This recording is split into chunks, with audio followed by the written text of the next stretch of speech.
What's up guys, Conrad here with another video, and today I'd like to talk about knitted ties.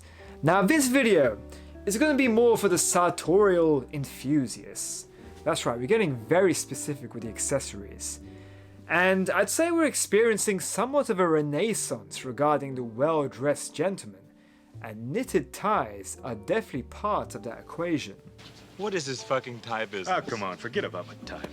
Now one could say that the knitted tie is more stylish and even more elegant than your regular traditional tie, but funnily enough, its origins came from more humble beginnings, and it would have been associated more with the working class everyday man, as it was made from raw and cheap materials. But now, it's definitely like a work of art, due to its craftsmanship. So regarding materials, I'd recommend going for a silk knitted tie. You can either go for a soft knit tie or a crunchy knit tie. Now I have a personal preference for the soft knit tie. It feels very smooth and it feels amazing to the touch. Whereas the crunchy knit tie feels maybe a bit more aggressive and has, for a lack of a better word, a more vintage look. Even though there is more craftsmanship and time spent on creating it. So a tie like this is very versatile. You can wear it to more formal as well as casual occasions. And it definitely makes a strong impression, and it makes somewhat of a statement that you're into classic menswear. At first I thought, this is the kind of tie that maybe my granddad would wear, but over time I've come to appreciate it much more.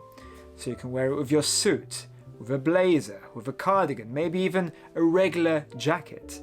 So right now I'm wearing it with a knitted blazer, but why don't we change it up a bit? So knitted ties have been around since the 40s, and they would have also been known as sock ties due to their physical resemblance of a sock because of the weaving and the knitted pattern, as well as the cut off straight line at the bottom. And you can also find knitted ties that are less sock-like, that are more traditionally shaped like a tie. And it was around the 60s when knitted ties really started to become more mainstream.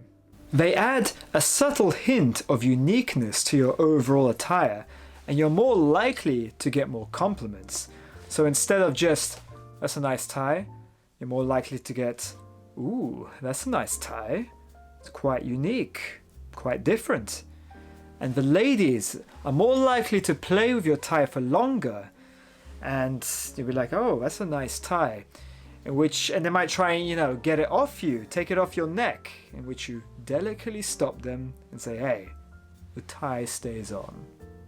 Let's take a look at a few examples of movie stars who would wear knitted ties. Paul Newman, Jack Nicholson, Sean Connery, Roger Moore, Daniel Craig, Matthew McConaughey, and David Gandy. So I know that I often reference actors or celebrities wearing very specific items of clothing, but the thing is that many of us can garner style inspiration from the movies. So we like to pay attention to the details of the costume, and we feel somewhat validated that we can make some of the same stylistic decisions as some of our favorite movie characters. Yeah, it's a little bit dorky, but I can't help it. So there you have it guys, those are a few words on knitted ties. Why not give them a go and see if they work for you? And so with that being said, thank you very much for watching, and I'll see you guys next time.